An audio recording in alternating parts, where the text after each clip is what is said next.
हिंदी से एमए कर रहे प्रिय विद्यार्थियों, हम प्रेत मुक्ति कहानी देख रहे हैं, सुन रहे हैं। आज हम प्रेत मुक्ति कहानी पर कुछ सवाल जो उठाए गए हैं उनका जवाब सुनेंगे, और वो भी प्रेत मुक्ति के संदर्भ में। प्रमुख रूप से एक सवाल था, स्वर्ग क्या होता है और लोगों की धारणाएं स्वर्ग के बारे में क्या है। इस मुद्दे पर हम आज गहराई से विचार करेंगे और उस पात्र को लेकर के हम समाज तक जाएंगे कि समाज भी क्या सोचता है।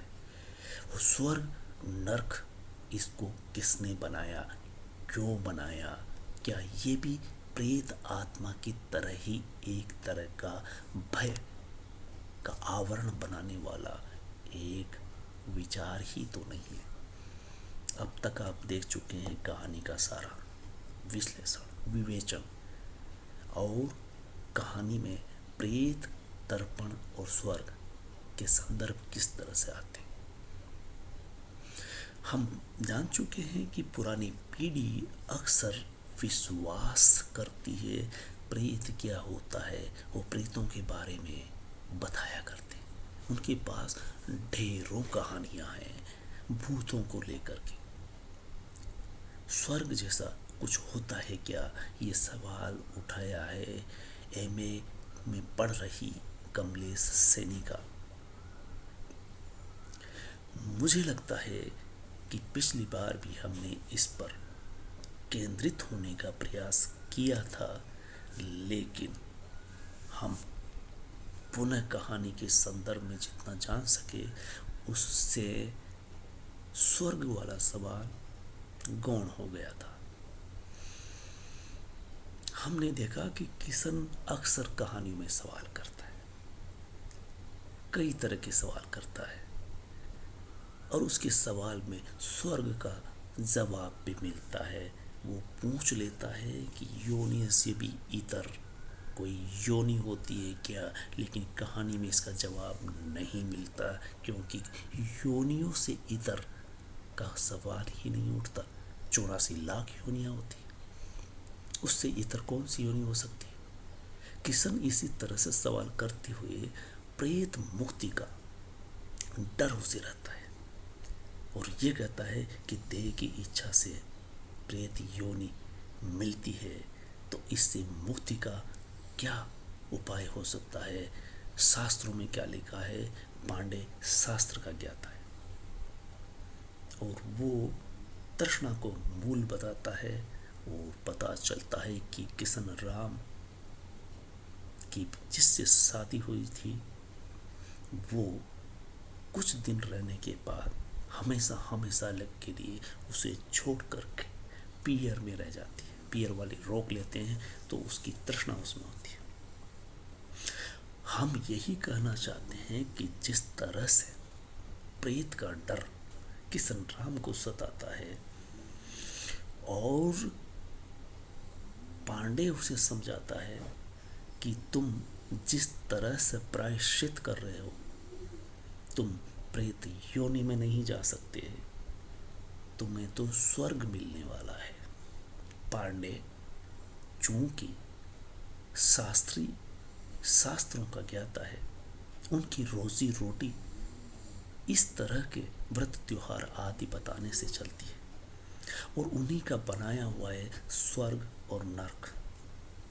वो अक्सर जोर देते हैं, डराते हैं कि इस तरह से दान करने पर आपको अगला जन्म ठीक मिलने वाला है, स्वर्ग को प्राप्त होने वाले। ये स्वर्ग और नरक दरअसल कुछ नहीं होता।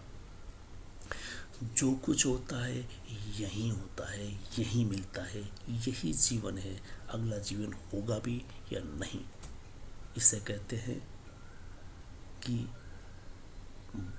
ये भी एक बनाया हुआ फंडा है, शास्त्रों में लिखा है।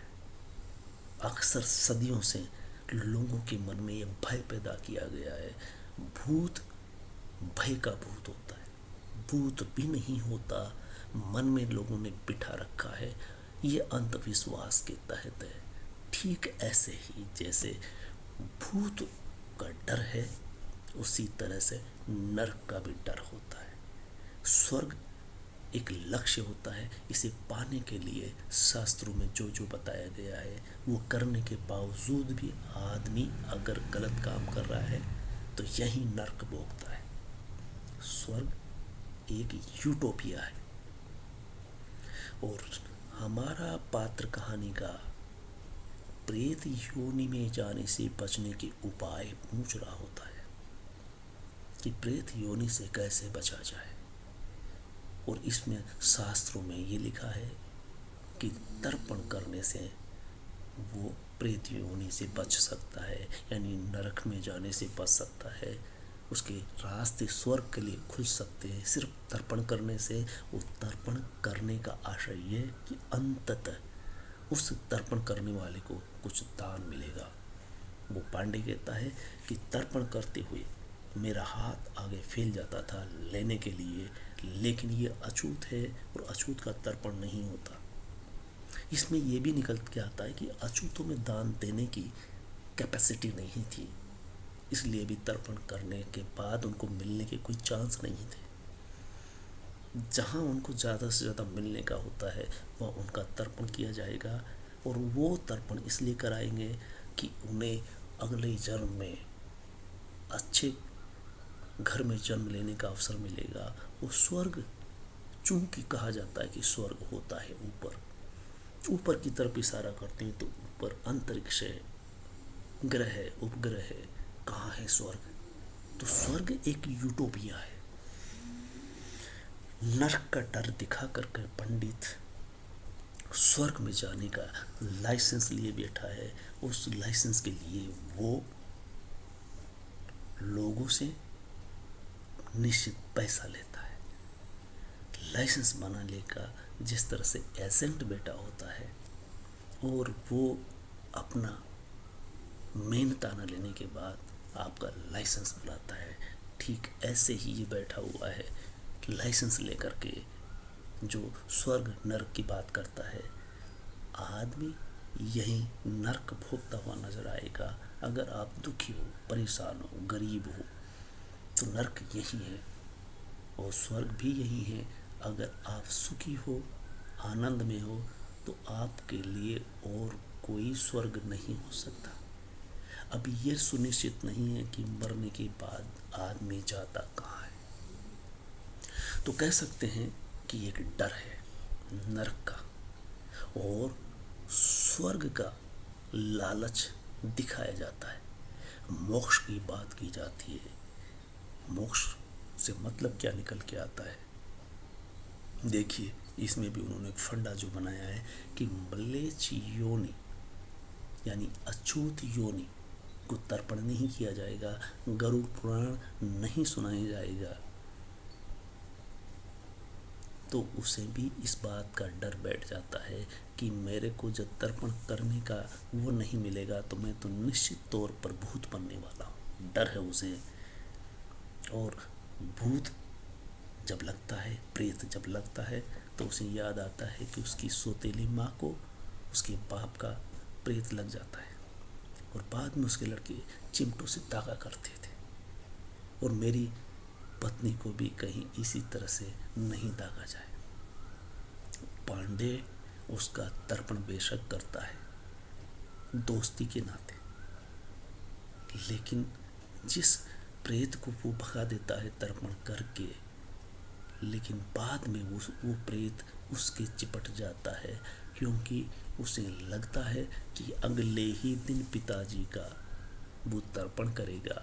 वो शास्त्र ये कहते हैं कि अछूत का तर्पण नहीं किया जाता है, और मैंने ऐसा कर दिया। चूंकि पिताजी शास्त्रीय आदमी थे, नियम से जीने वाले थे, जाति में विश्वास करते थे, और उनका तर्पण एक अछूत के बाद करना, तो इस तरह से वो भी उस भूत का शिकार हो जाता है। खुद किशन का तर्पण करने वाला पांडे भी। इस तरह से हम देखते हैं कि प्रेत मुक्ति में नरक और स्वर्ग के बारे में